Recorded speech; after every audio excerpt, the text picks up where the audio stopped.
Ay, magandang gabi mga boss, mga kamping, mga kabunyog. Salamat sa tumatagdag subscriber no mga friend. Uy, malapit na yung Bagay, tagal pa yan. Yung bunyog ko, huwag niyong kalimutan. Tsaka yun yung line-up ni Joel Jocon na mga para senador, no? Yun ho natin boboto, mga friend. Pag-usapan ho natin to si Amy Duterte. Tsaka ito si Digong, no? Bigyan tayo reaction dito kay Amy Marcos, hindi reward ang pag-endorso sa kanya ni VP Sara Duterte. May bigay tayong reaction o konting komentaryo dito kay Baba. Bakit itim yung ginamit sa endorsement sa inyo? Hindi po ba negative na dating parang pagluluksa? Yun na nga, sabi ko nga, bakit nga ba itim? Siya nagpupumiglas na talagang kinakailangan itim. Pagkat ang sabi niya, nagluluksa ang bansa at maraming naghihirap, gutom na ang sikmura, gutom pa sa hustisya. Hindi natututukan. Teka, Amy Duterte, ibig mo sabihin, sa pagsapi mo kay Sara Duterte, mabibigyan nyo ng solusyon yung mga pinagsasabi mo. Mamaya, bigay tayo ng komentaryo rito kung bakit ito nagpipilit na maitaas siya, ma-endorse siya ni Sara. O yan hindi reward ang pag-endorso sa kanya ni VP Sara Duterte. Tuloy. Tukan ang sadyang problema ng ating bansa, hindi nasusolusyonan. Kaya maraming problema, ang korupsyon, bumalik na naman tayo. Alam niyo mga friend, sumakit na ulo ko kay Imo. Mas lalong sumakit ang ulo ko dito, sa totoo lang. Tuloy mo, Baba. Diyan sa mga krimen, intindihan. Kaya para sa kanya, luksa daw. Nag-iisip nga kami ng maigi kung paano gagawin, pero nagawa naman ng paraan. At yung itim, simbolo na ipaglaban ang tama, itama ang mali. Ma'am? Mali na agad eh. Ipaglaban ang tama. Paano naging itim? Ano yung ang? Diba? Ipaglaban daw ang tama. The I-A-T.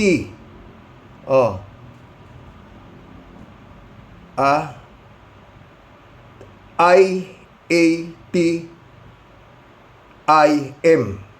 Diba? Hindi itim. Diba? I-Team. Diba? I-Team. Tuloy mo, Baba. Wala talaga itong mga to. Ano ba to? Pag nadikit ka talaga to sa halimaw, patay ka eh. Mamaya pag-usapan natin halimaw. Ma'am, sabi nyo, madalian lang tong shoot na to, no, nung pag-uwi. Oo.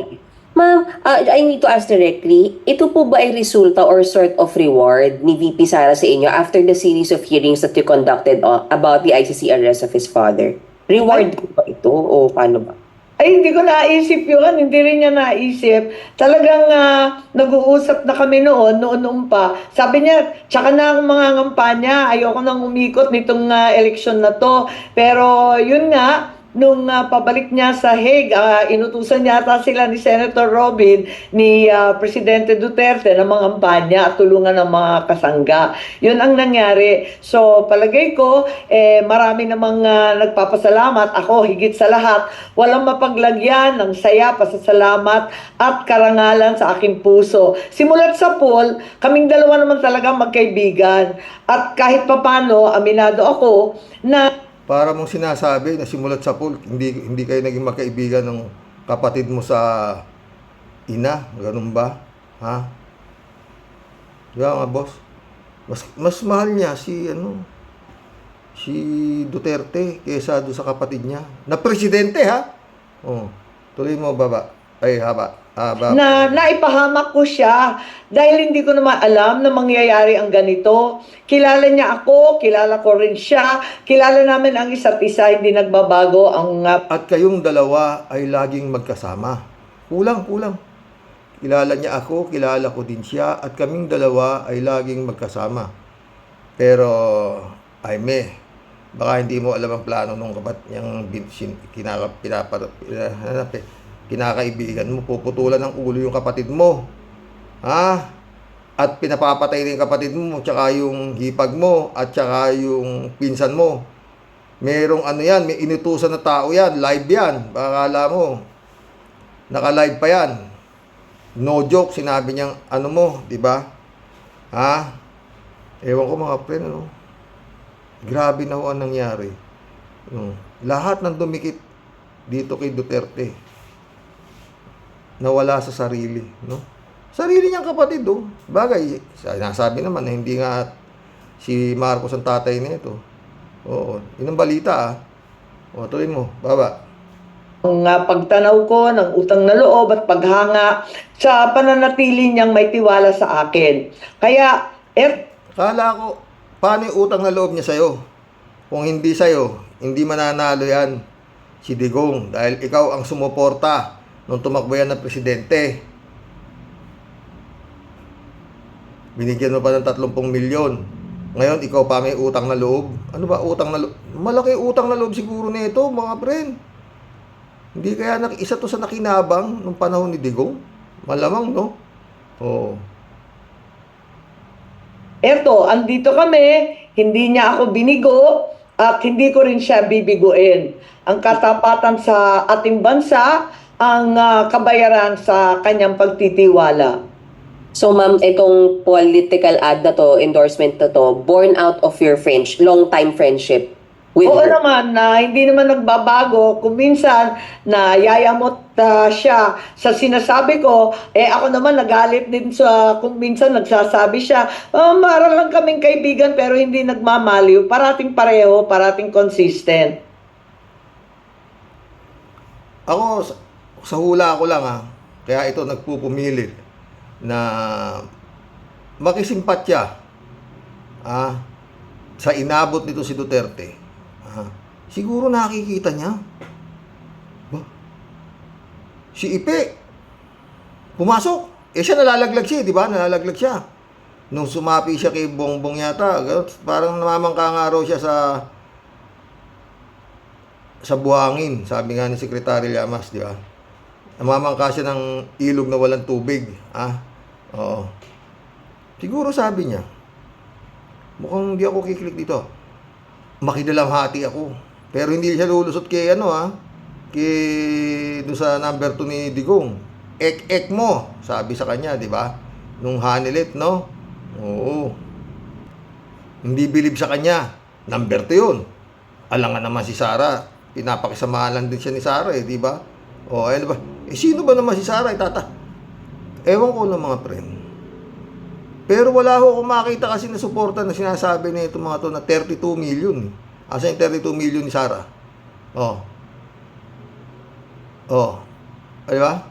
Ilan-ilan lang naman yung nagsisigaw dyan ng Duterte, di ba mga friend? Siguro akala niya, pero anyway, baka siguro niisip niya na pag sumama siya rito, yung Pulse Asia, baka itaas din siya. Kasi si Bato, hulog na si Bato, di ba? Biglang nagsisigaw lang si Bato, nakidalamhati siya kay Duterte. Number 3. Si Bongo naging number 1. Hindi pwede yan, sabi ni Baba. Kailangan makisama na ako dito. Baka pumasok ako ng number 9. Hintayin natin yung survey ng Pulse Asia, di ba? Baka, pag tinaas, di ba, tinaas ni Sara, di ba, maski na, itim daw sila, itim. Tingnan natin ulit na naman yung presidente ng Pulse Asia. Ayon ika sa survey, nakisimpatya ika pala ito sa Duterte, tinaas na ni Sara, kaya si Aiming Duterte ngayon, nasa number 5. Tanginang yan. Ay, nako. Ewan ko mga friend. Yung sinabi niya, wala Para lang, parang si Kimurin, ganun. Walang sense. Kung bakit siya. At ang hirap paniwalaan, di ba? Lumaki kayo ni Bongbong sa Malacanang ng ilang taon. Magkasama kayong magkapatid sa tabi ni Senior, ang tatay ninyo. Ngayon, eto ka ngayon. Kontra ka? Inano ka ba ni Bongbong? Yun ang tanong, mga boss, di ba? Inano ka ba ni Bongbong? Yun lang yun.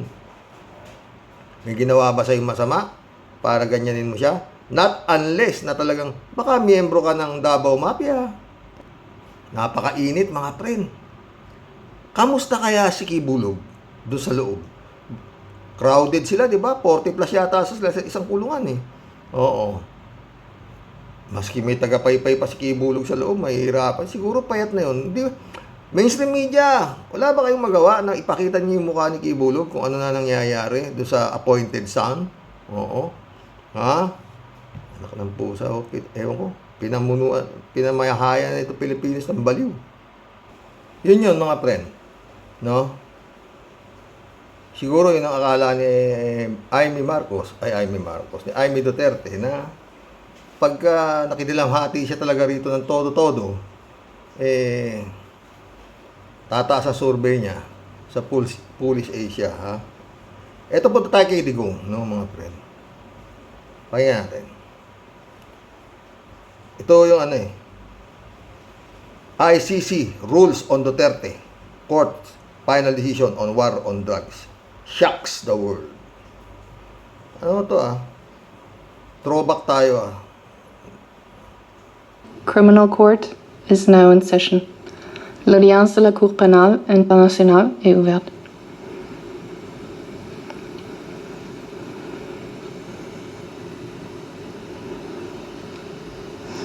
Bigay ko tayo reaction dito kay Duterte. Please be seated. Veuillez vous asseoir.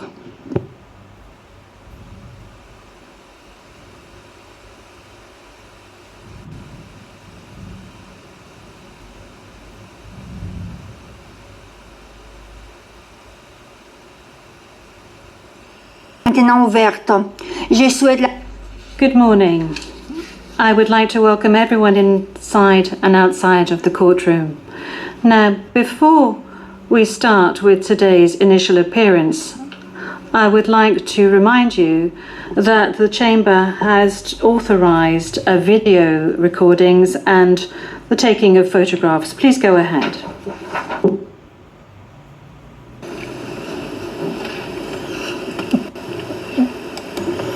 Je vous remercie, vous avez une... Thank you. You have 1 minute to take photographs and record videos.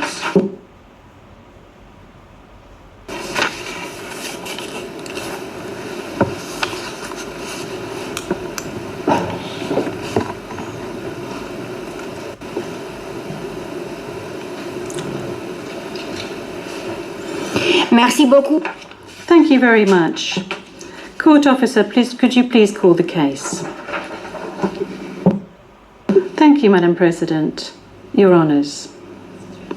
The situation in the Republic of the Philippines case, the prosecutor versus Mr. Rodrigo Roa Duterte, case number ICC 0121 0125. And we are in open session. Merci beaucoup. Thank you very much. I will now ask the parties to introduce themselves, starting with the Office of the Prosecutor. Please pause before speaking and speak slowly to allow the interpreters to interpret appropriately. May I ask you to introduce yourself and to confirm whether the list of your staff that I received prior to the hearing is correct, Mr. Prosecutor? President, Your Honours, good morning. The list is correct. Once again, Deputy Prosecutor Manjay Niang to my left, Trial Lawyer Edward Jeremy. Ito yung karimkan. Behind us, Trial Lawyer Robin Croft, International Cooperation Advisor Chantel Daniels, and our very able case manager Grace Go. I'm Karim Khan, the prosecutor. Merci beaucoup. Thank you very much. I now turn to the counsel for the defence of Mr. Duterte. As everyone can see, Mr. Duterte is present and is attending the hearing via video link. As Mr. Duterte made a long journey involving a considerable time difference, the Chamber authorised Mr. Duterte to follow the hearing at a distance. His counsel, however, is present with us in the courtroom. Thank you, counsel. Please introduce yourself. Good afternoon, Your Honors. I am Salvador C. Medjaldea, counsel for Rodrigo Roa Duterte. Merci beaucoup. Thank you very much. Thank you very much, Counsel. I will now introduce the chamber. By my side, we have the Judge Rain Adelaide Sophie Alapine Gansu, the Vice President of the Court, and Judge Maria del Socorres Flores Liera. I am the presiding judge of the Pretrial Chamber 1 of the Court, and my name is Julia Antonella Mortok. Now, I would like to speak to you, Mr. Duterte. I'm speaking French, but you are receiving interpretation of what I'm saying in English. I understand that you are at ease in the English language and that the interview yesterday at the detention center was conducted in English and that you did In-interview na pala siya sa detention center, ano? not deem it necessary to request interpretation into any other language during this interview. This said, I would like firstly to confirm your identity. Could you provide us with your full names, please?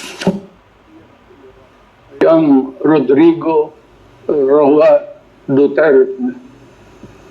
That's my first middle name is Roa. The surname is Duterte.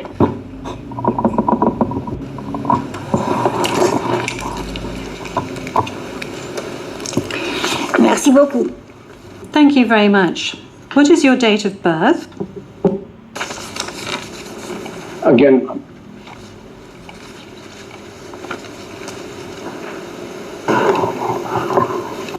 Can we request that the question be repeated?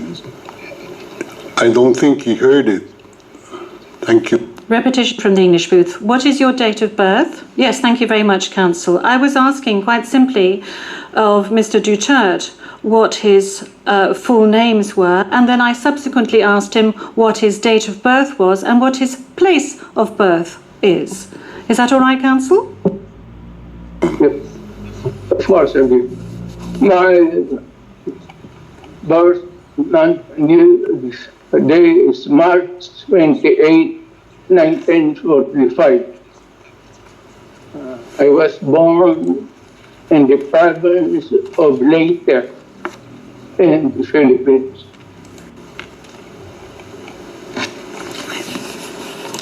Merci beaucoup. Tama na dyan, mga pre. Magbibigay na ho tayo ng ating komentaryo dyan, ha? Alam nyo, no, mga pre, ito nung mula nung dinampot, no, doon sa Ninoy International Airport at idinaan ko sa dapat doon pa lang, no, siguro nakita niyo naman nung inaano siya, parang inaaresto na siya, ang sagot niya, you have to kill me first, hindi ako papayag na dadalhin niyo ako sa puti. Sabi niya, magpapaliti sa puti, sabi niya, ha? Oh. Ngayon sa ginagawa niya dyan, payag na siya. Kasi, dapat sana ito, no, mga friend, matanda na siya eh. Diba? Sabi nga, 80 anyos na, diba? Oh. Dapat dyan niya pinakita yung tigas niya. Kaya ako minsan, naniniwala ako sa sinasabi ni Senator Trillanes na duwag ito.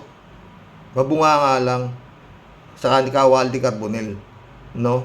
Hinamon nga ito, hindi sumipot eh, di ba? Matapang lang ito sa bunganga. Tama ang sabi ng aking lolo, ng ilog, pag maingay, mababaw, no?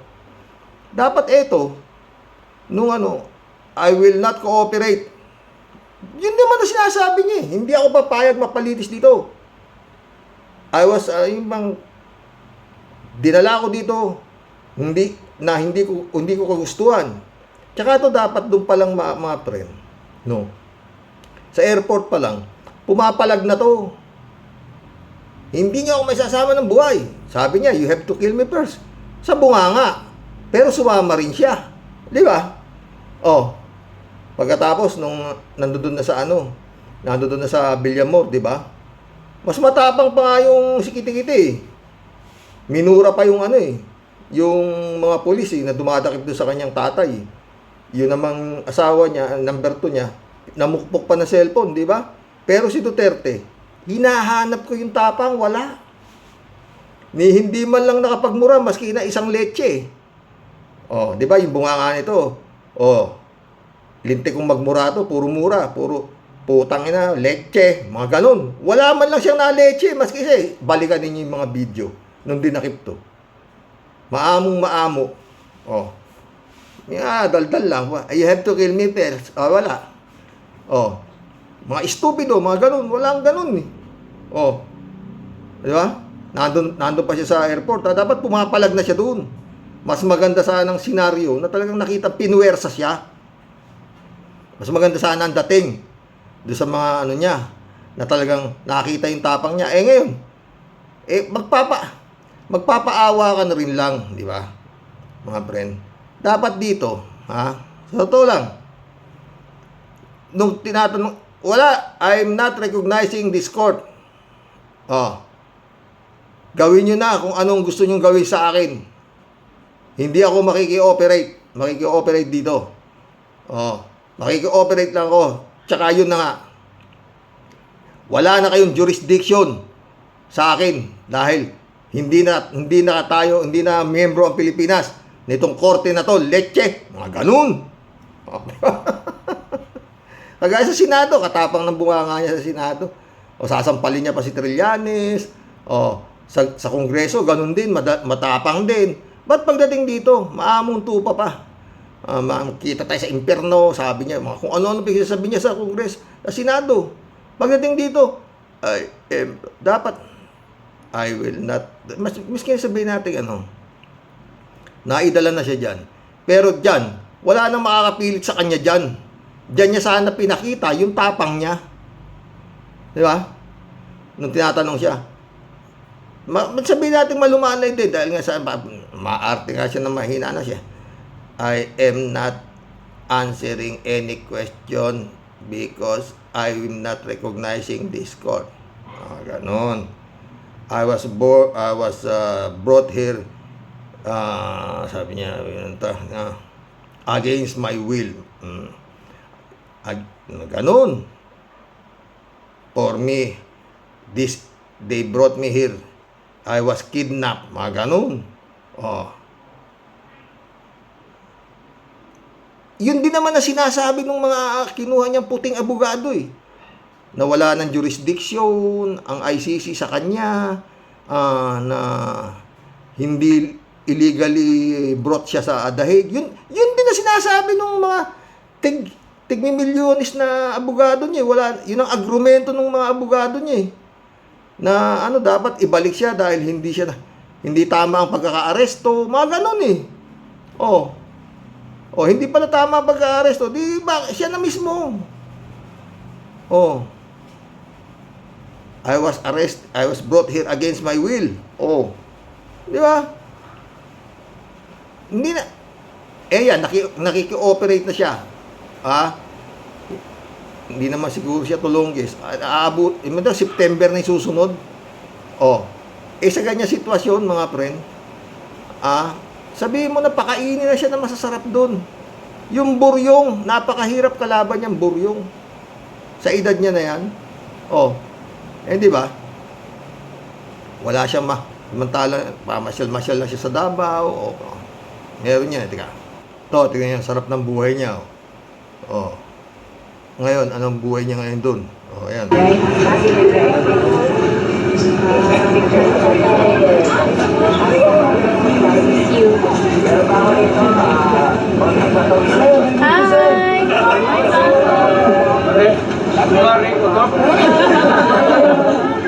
Main buntag. Ito classmate ko science yun. Main buntag. Pwede mag-voice po. From Cabanbaran City. Uy. Hello po. Bayan. Cabanbaran. Taga-Kapis po sir, taga-Kapis. Ibuha ko elementary school. May flight? Arrival. Arrival? Yun ang mamimiss niyang buhay. Pag sawa na siya doon sa bahay niya, lalabas siya, sama yung mga bodyguard niya, di ba mga friend? Lakas ng ulan, Biglang umulan. Medyo presko at tulog namin ngayon, magganaan ng aking misis, no? Yun ang buhay. Pakainin man siya doon araw-araw ng pinakamasarap na pagkain. Hindi na rin siya tatagal. Oh. Dahil sa buryong. Napakahirap mong kalaban ng buryong. Oo. May dadalaw sa kanya, 2 oras, iiwan na ulit siya, matutulog siya mag-isa. Naku, ewan ko ako tatagal siya. Oh, sa ganda ng buhay niya. Oh, pag pupunta siya doon sa kingdom ni Kibuloy. Pag medyo gusto siya makakita ng mga babatang pastoral. Oh, 'di ba? Oh. 'Di ba mga boss? Oh. Ganoon. Kung ano yung tapang mo dito sa Pilipinas, dapat ganyan, mas alam mo taong matapang mga pre. Maski saan lugar yan matapang. Eto si Digong, wala. Bluff. Tama sabi ni Senator Trillanes. Bluff lang ito. Sabi naman ni Secretary Llamas, pag naipit to, magtataob na lamesa. Hinahatay ko kung magtataob na lamesa. Wala.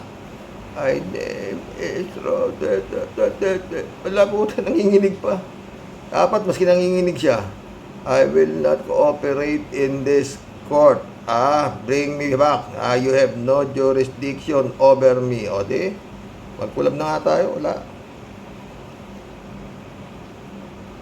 Matapang lang ito dahil yun nga, meron siya mga pulis na bayaran niya. Na pag isang sigaw lang niya, nanginginig pa. Gaya ni Bato, tsaka ni Bongo. Nilo Porlialagan, shout out. Baliw na butanding. Yung dumi nila, pinapahid sa iba. Totoo yan. Nilo Porlialagan ulit.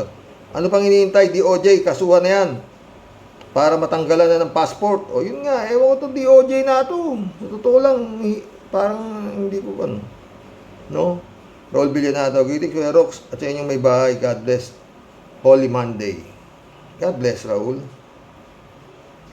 Raul Villanado ulit. Medyo bumibigat ang mga komento ni Mama Rukita. Tutuluyan na ang kasong kriminal ito. Tanim niya sa isip niya na si BBM magaling mag-ipon ng atraso. At sa bandang huli, tatabasin ka na, Rukita. Totoo. Raul Villanado ulit. Pag may kasong kriminal, isusuka ng Netherlands si Rukita. Sensitive ang Netherlands sa human trafficking. Sige pa, Rukita, ibaon mo mabuti ang sarili mo. Totoo. Sana may sira na eh. Oscar Galario, shout out. May topak na yan si Roque. Totoo. Glenda Dio, shout out. Ang lakas ng tama niya. Nalaya pa ang bansa natin noon Duterte administration. Maraming namatay na walang hustisya at mga prison si Dilima na walang kasalanan. Yan ba ang malaya?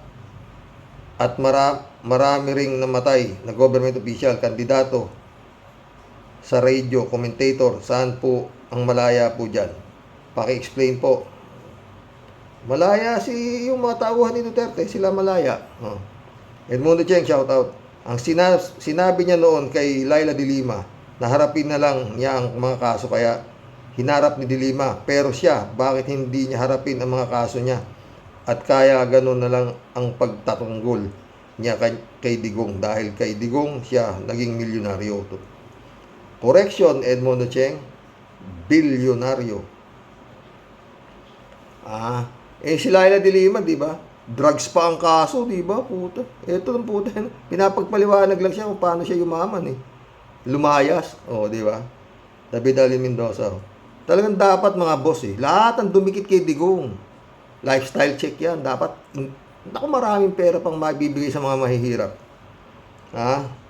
David Ali Mendoza. Good evening po, Karox. At ang lakas po talaga ng impluwensya ni Digong sa mga Pilipino, pero dadapat subalit, may katapusan din po ang lahat ng yan.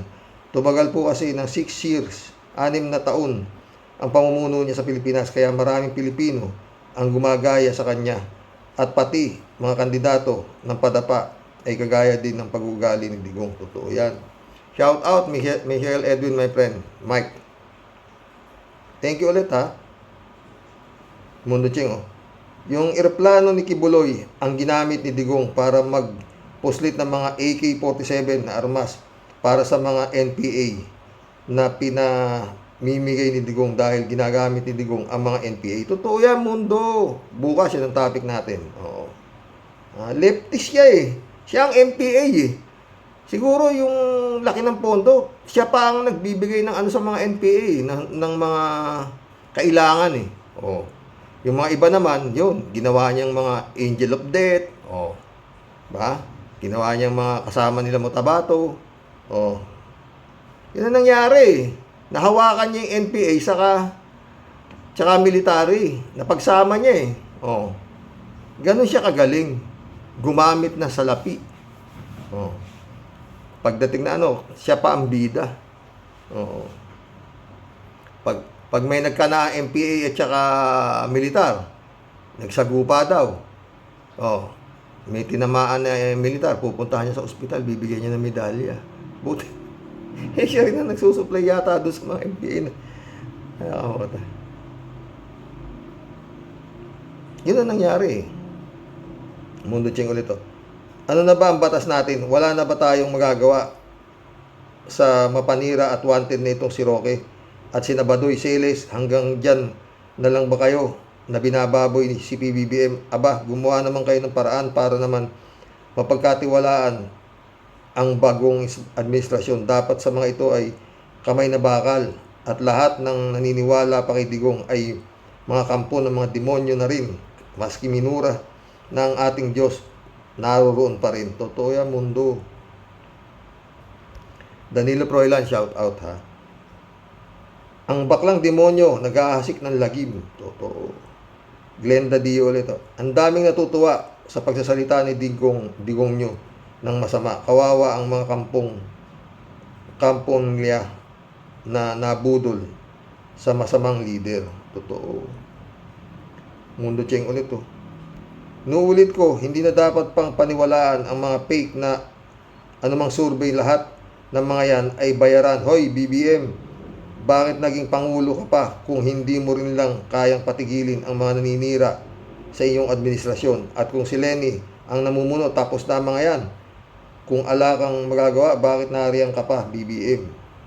Mag-iinit yung Mundo Cheng. Hindi lang niya siguro alam paano lilinisin talaga itong basura ni Digong. Pero inuumpisahan naman na eh, di ba? Susunod na si Bato, si Bongo. Dapat yung DOJ, hindi OJ. Dapat bigyan ng prioridad itong mga apostolis nitong si Kibuloy at saka ni Digong. Mundo Cheng ulit. Hanggang kailan tayo magkapagtitiis sa mga ganitong tao na masama ang lumalabas sa matabil na bunganga tulad ni Roque, Maharlika, Banat Bay, Badoy, Celes at mga fake na vloggers ng DDS. Pinaghuhuli naman na prensa, puro may puro may pinapa-aresto na. Johnny Bigo, shout out. Gandang gabi ka, Roque. Ang hirap dito kay Roque ay may Robin Bato, Bongo at mga DD shit ay hindi nila nakikita yung mga pinagagawa ni Digong noon. Para sa kanila, Diyos ito. Porkit matanda na, kinakaawaan nila, nakalimutan nila yung pagpatay, pagnanakaw, at kabastusan ni Digong. O ayaw lang nilang isipin yun. Totoo, ha? Pero yun nga pagtataka ko, di ba, friend? Ulit-ulitin niyo yung video, magmula nung inaresto siya sa Ninoy International Airport. Miss Katiting na mura, wala. Wala. Ni Katiting na tapang, wala. Tapang ng bunganga, meron. Kung pumalag siya, maganda tignan. Talagang kawawang-kawawa ang dating niya. Kinawawa siya talagang. Diba? Binitbit talaga siya. Talagang pinuwersa siya. Doon sa video, wala naman pagpuwersang nangyari. Nasaktan pa nga yung mga pulis. Pinagmumura pa ni Kitty. K54254, shout out. Kasuhan na yan. At mga mapauwi na din yan. Sobra-sobra na paninira na ginagawa niyan. Samantalang siya mismo, may mga dapat ipaliwanag, lalo na yung involvement niya sa Pogo. Ayun ba? Librado Ludovico. Blessed morning, Karoke. And to our warriors watching from Edmonton, Alberta, Canada. God bless po. Stay safe and healthy. Wala talaga malaki na sapak nito si Roque. Umuwi ka na sa Pilipinas at harapin mo ang kasong nakapatong sa'yo, gago. May ulo ni Librado. Mario Canla, shout out. Wala nang kredibilidad ang aklang Roque na yan. Bugok na lang nakikinig dyan. Ang daming bugok, Mario. Ikaw naman. Oo. Mundo Cheng ulit. Mr. Pangulo, wag mo naman kaming panabikin o ibitin pa para hulihin na sila mabahong bunganga ni Roque para matigil na ang kayabangan ng baklang hippopotamus na laos. Ha?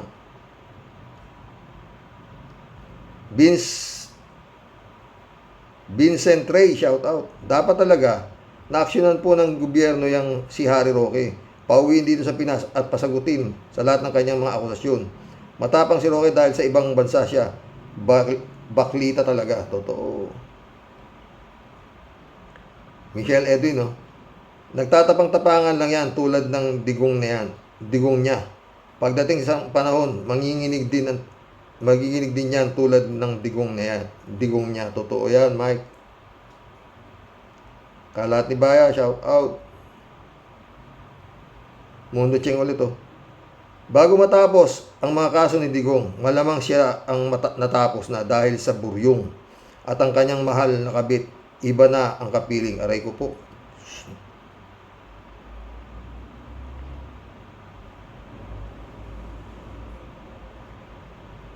Daming pera ni ano. Nung number 2, puta, napakarami raw negosyo sa Davao. May mga meat shop, mga 7-Eleven, napakadami daw. Ted, oh, hindi lang dapat baklasin ang pagkaabogado ni Harry Roque. Dapat dito ay ibitin ng patiwarik at baklasin din ang balat sa buong katawan. Joke lang. Masyadong madaldal, parang puwit ng manok ang bunganga. Kaya masyado ang madaldal ngayon, Harry Roque, dahil kakasuhan ka na ng qualified human trafficking at posible kang hulihin ng Interpol at makukulong ng walang piyansa dito sa Pilipinas. Vincent Ray ulit, oh, naniniwala talaga ako na iiyak ito sa bandang huli. Sinabi mo pa. Ha? Wilfredo Pampilon, shout out. Bong Tupa, shout out. Bring home Roque. Bring home Roque. Puro kadaldal, puro kadaldal. Totoo. Joselito Mabait, shout out. Joselito Mabait ulit, oh. Grabe ang mga kampo ni Digong nyo. May sa demonyo ang takbo ng mga isip. Mga nag-aral naman, pero ba't ganyan? May mga sayad, grabe, walang tigil na paninira. Nangangutak eh. Wala na sila eh, tataob talaga nila mesa. Hindi sila ngangal-ngal, o papahanap sila ng awa. Shelly Jaser, oh. Sakit sa tenga na pinagsasabi ni Roqueta.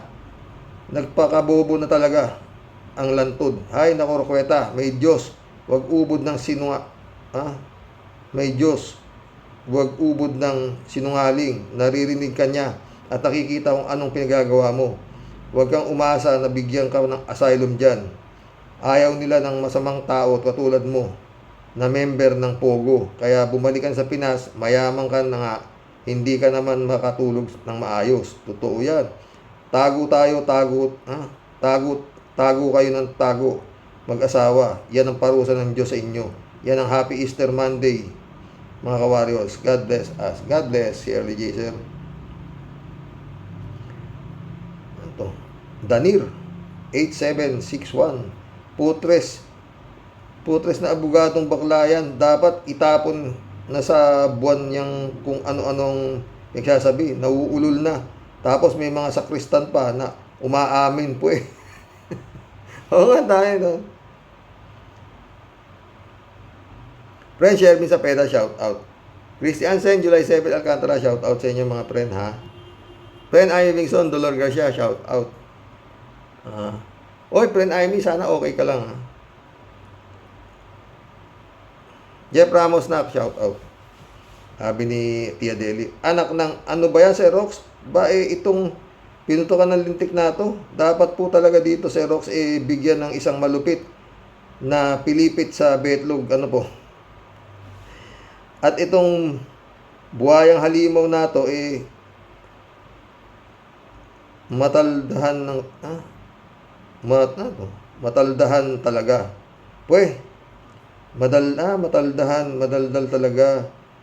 At yun naman pong mga nakapaligid na zombie na grabe pong pagkainutil ng mga puro din po mga pinutukan ng lintik. Grabe pong kakapal ng mukha. Ano po. Mga katulad niya rin pong baliw na at puro mga wala na sa kanilang tamang sarili, katinuan at pag-iisip ba? Dapat po sa mga ito, kasama niya Kasama niyo pong nasa kulungan ng mga baliw.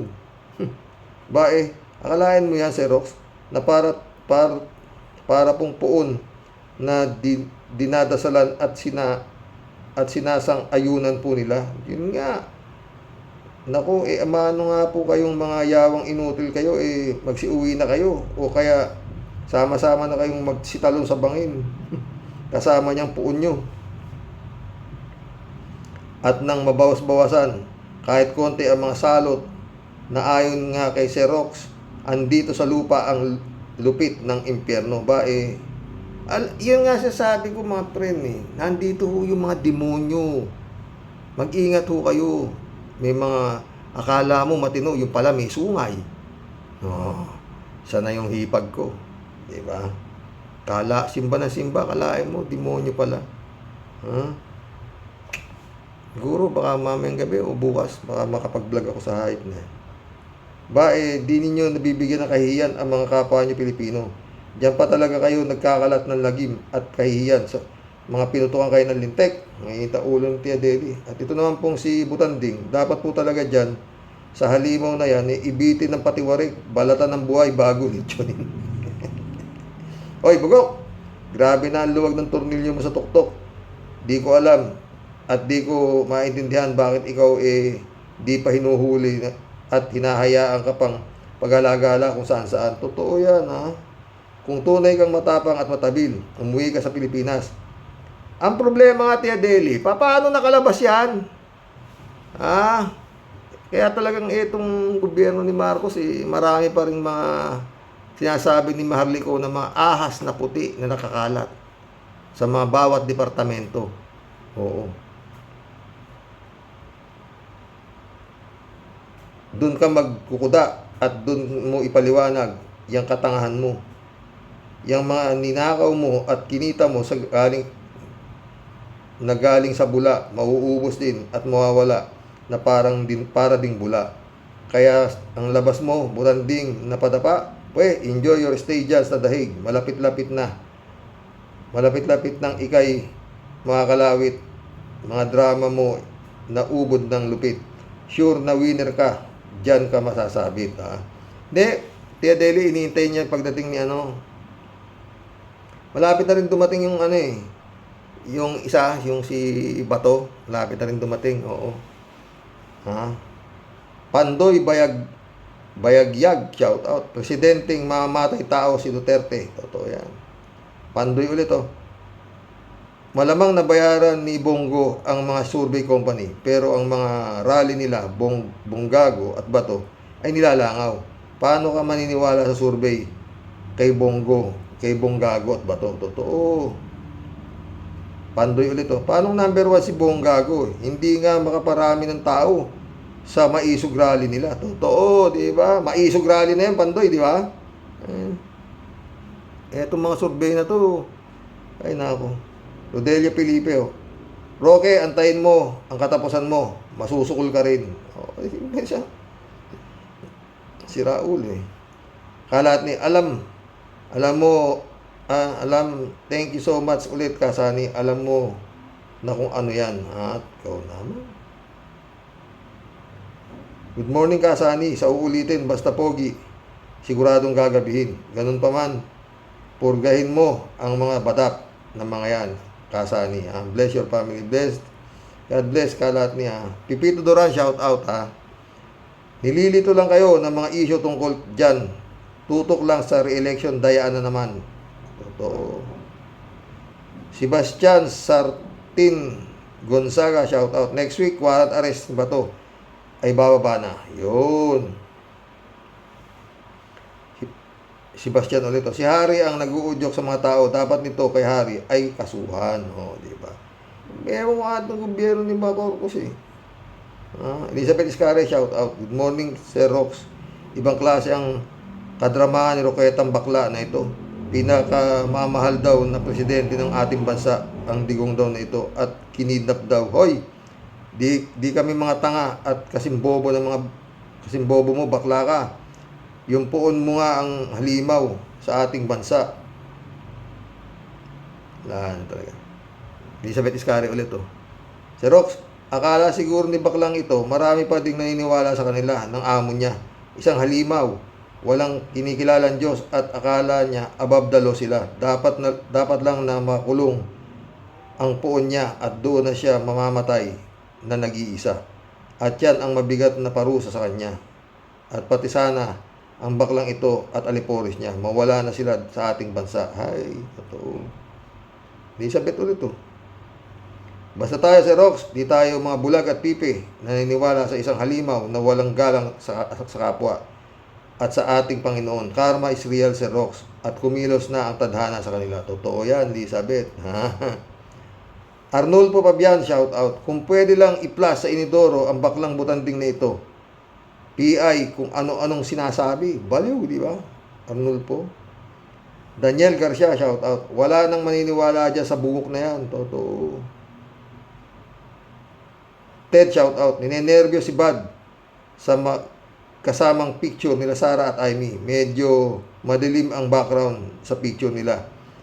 At nakaitim na damit. Kulang na lang ang lumilipad na paniki at panaghoy ng aso. Totoo yan, Ted. Gabi ng lagim na. Ito ay dahil sa itim daw ang kulay ng bansa ngayon at itim din ang hustisya, sabi ni Sarah. Sabi naman ni Amy, gutom ang sikmura, uhaw sa katotohanan. Naku po, sino ba naman ang hindi kikilabutan dito? Hoy, tumawag nga kayo ng taga Mandaluyong para madala ang dalawang ito sa mental hospital bago pa manalo ulit sa eleksyon. Totoo yan, puta. Walang hiya. Makakapalang mukha talaga yung gagawin mo. Pastor Jun Lagon, shout out ha. Good day, Man Roque. Buti ka pa. Nakita mo na ang mukha ng halimaw from Davao. Ako, mula nang naging mayor. Mula naging mayor siya hanggang ngayon, hindi ko pa nakikita. Hindi ko po ata mukha yung nasa ulo niya. Sa tingin mo, Manong Roque, pakitingnan mabuti kung mukha nga yun. Nelia Maisa, shout out. Baliw na talaga ang baklang yan. Dapat nang bitantang niya si Digong ang may gawa. Bintang. Lahat ng bintang niya si Digong ang may gawa. Oo. Yun nga, lahat nga galing nga sila sa Saywar. Oo. Same feather si flock together nga, di ba? To. Same halimaw. Is halimaw, puta. Jennifer Bernante, shout out. Binaliktad naman niya ang ginagawa nila. Totoo, binaliktad lang, di ba? Gago nga eh. Jennifer ulit to. Umuwi ka, halimaw kang Roque ka. Ano na? Umuwi ka, halimaw kang Roque. Anong wala ng Pilipinas? Nabawi na nga ang West Philippine Sea sa Google Maps. Baliw. Bakit di kayo umuwi sa China? Total, ibebenta kayo ng puon ninyo sa China. Lahat kayo na sumasamba kay Dugong, umuwi kayo, Pujin China, taga doon. Yan dugong nyo. Diba? Jennifer ulit. Boss, buti lang di ako nakaboto nung kay Digong. Ako pagkakita ko pa lang, montik na ako masulasok sa pagbumuka niyan. Sa totoo lang. Puta. Bunga nga. Asan? Wala. Ngayon, ang bait ni... Yun nga, balik-balikan ninyo nung inaresto siya ni Torre. Kung nakapagsalita man lang siya, maski isang leche. Wala. Jennifer Bernante ulit. Straight unit team. Binoto ko. Kaso si Sarah, mana pala sa tatay demonyo. Akalain mong pupugutan daw ng ulo si BBM. Sabihin mo yun, in public show, your character a demon soul. Diba? Binoto mo rin pala yan, Bernadette, mga yan. Ako hindi. Lenny Robredo ko eh. Loreto Macantan, shout out. Buisit ka, jokla, marunong ka bang umintindi? Sana madisbar ka na. Madisbar ka na nga, bakla ka. Advocate of the evil, diyan ka pa humahamol sa Devil's Brigade. Yung pogo mo, sagutin mo muna dyan. Sagutin mo muna yan. At ang di maipaliwanag na biglang pagyaman mo, kupal ka. Kupal ka ba? Yata, sayang. You, Roque. Jennifer ulit, oh. Kaya nga, sir, lahat ng anak mana kay dugong. Grabe, mga halimaw. Loreto Makantan ulit, oh. Ha? Dapat kasi kumilos na ang Supreme Court para madisbar ng baklang ito, ubod ng kupal. Anong sabi nila? Dapat talaga madisbar ka na. Kaya magpaliwanag ka na sa Quadcom ng malinis ang imbornal mong pangalan. Pangalan mo, Jokla. Ha? 3J show po. Hello, Sir Rox. Alam mo yung si Harry Roque, his time is running out. Do you think walang gagawin si BBM dyan? It's just a matter of time. Naniniwala akong maaaresto rin yan. Sana nga, ha? John Dimango, my friend, shout out. 3J show po ulit, oh. Kung si Digong nga napaaresto, si Harry pa kaya, kailangan bumuelo muna si BBM kasi mainit pa ang pagka-aresto kay Digong. At susunod pa si Bato. Si Dishon most likely ang magiging kaso niyan at walang bail. Sige lang. Hinahayaan lang siya ni BBM na magputak ng magputak. Let us wait and see. Totoo yan, 3J Show pa. 3J Show ulit.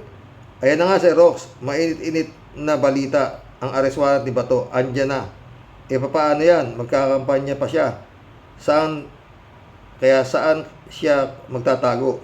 Si Kibuloy nga, hinahunting ni General Torre kahit nasa ilalim pa siya ng lupa, di ba? Oh.